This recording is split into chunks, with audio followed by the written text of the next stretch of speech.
नमस्कार, कांचन रेसिपीमध्ये मी तुमचं मनापासून खूप खूप स्वागत करते। तर आज आपण इथं मस्त अशी चकलीची भाजणी कशी बनवायची ते पाहणार आहोत। कधीही सुरुवात आपण तांदूळ धुण्यापासून करतो। तर इथं 3 वाट्या तांदूळ निवडून स्वच्छ असे धुवून फॅनच्या हवेला वाळत ठेवलेले आहेत आणि आता हे तांदूळ आपल्याला 5 ते 6 तास व्यवस्थित असे वाळवून घ्यायचे आहेत। पाहू शकता मस्त असे तांदूळ वाळवून झालेले आहेत आणि त्याच वाटीने 1 वाटी इथं मी हरभऱ्याची डाळ जी आहे ती सुती कपड्याने पुसून घेतलेली आहे, ही धुवून नाही घेतलेली। 1 वाटी हरभऱ्याची डाळ घ्यायची आहे। हे पहा 1 वाटी पोहे घेतलेले आहेत। ही वाटी जी आहे ती सर्व ठिकाणी वापरलेली आहे आणि इथं अर्धी वाटी मूग डाळ घेतलेली आहे। पाव वाटी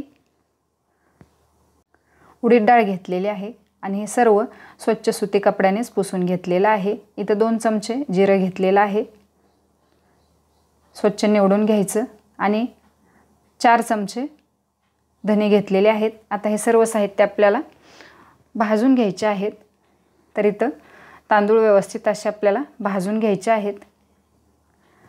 भाजत असताना कढई ही जाड बुडाची घ्यायची, पातळ घ्यायची नाही, नाहीतर हे करपलं जातं। आणि भाजत असताना मोठा गॅस करून हे सर्व साहित्य भाजायचे नाहीत, मीडियम गॅसवरती भाजून घ्यायचे आहेत। चला तर मग व्यवस्थित असं हे आपण भाजून घेऊयात। तांदूळ भाजत असताना सतत हलवत राहायचं आहे, नाहीतर तळाशी करपू शकतं। हे पहा व्यवस्थित असे तांदूळ आपले निम्मे अर्धे भाजत आलेले आहेत। चकलीला तांदूळ घेत असताना शक्यतो राशनचा तांदूळ घ्यायचा, म्हणजे व्यवस्थित अशी चकली बनली जाते। किंवा हा नसेल तर तुम्ही इंद्रायणी सोडून कुठलाही तांदूळ इथं वापरू शकता। आणि भाजले का नाही ते हे पहा असे हातावरती घेतले की थोडेसे तांदूळ मनाने भुगा होतात, चुरा होतात, म्हणजे हे तांदूळ भाजले असे समजावे। हे पहा मस्त असे आपल्या इथं तांदूळ जे आहेत ते भाजून झालेले आहेत। काढून घेऊयात आणि व्यवस्थित असे पसरवून घ्यायचे ताटामध्ये मोठ्या, म्हणजे ताटाला ओतल्यानंतर घाम येत नाही। आता त्याच कढईमध्ये आपल्याला डाळ देखील भाजून घ्यायची आहे। सतत हलवत व्यवस्थित अशी डाळ देखील आपण भाजून घेऊयात। इथं तांदूळ भाजण्यासाठी 5 ते 6 मिनिट गेलेले आहेत। चला तर मग डाळ देखील व्यवस्थित अशी भाजून घेऊयात। हे साहित्य भाजत असताना मात्र कढई सोडून इकडे तिकडे जाऊ नका, नाहीतर हे साहित्य करपलं जातं। मीडियम गॅस करा।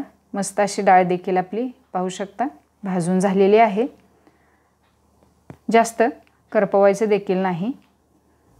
चला तर मग डाळ देखील आपण काढून घेऊयात आणि त्याच पद्धतीने पसरवून घ्यायची आहे, म्हणजे याला घाम सुटला जात नाही।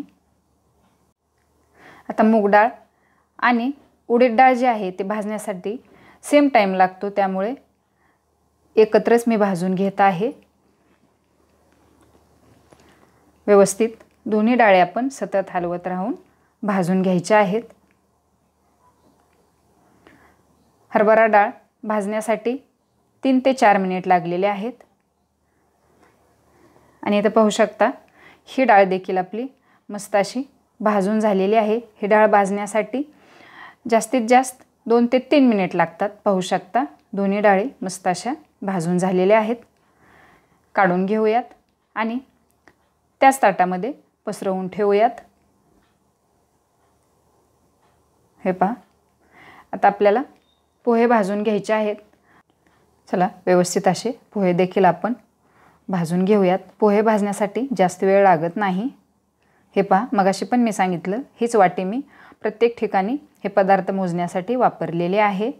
3 वाट्या तांदूळ घेतलेले आहेत, 1 वाटी हरभरा डाळ घेतलेली आहे, अर्धी वाटी मूग डाळ घेतलेली आहे आणि पाव वाटी उडीद डाळ घेतलेली आहे आणि 1 वाटी पोहे घेतलेले आहेत। आणि इथं पाहू शकता मस्त असे 2 ते 2.5 मिनिटामध्ये पोहे देखील आपले भाजून झालेले आहेत। हे साहित्य मोजत असताना मात्र मी 2 वेळा सांगितलं की हे व्यवस्थित असे एकाच वाटीने किंवा पातेल्याने मी हे माप घेऊ शकता। जिरं आणि धने देखील मी एकत्र टाकून व्यवस्थित असे भाजून घेत आहे। भाजत असताना अगदी मिनिटभर लागतं हे। आणि इथं पाहू शकता मस्त असे धने देखील आपले भाजून झालेले आहेत।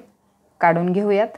हे पहा, जास्त करपू द्यायचे नाहीत, नाहीतर चकलीची चव बदलू शकते। त्यावरतीच काढून घेऊयात आणि व्यवस्थित असं पसरवून घेऊयात।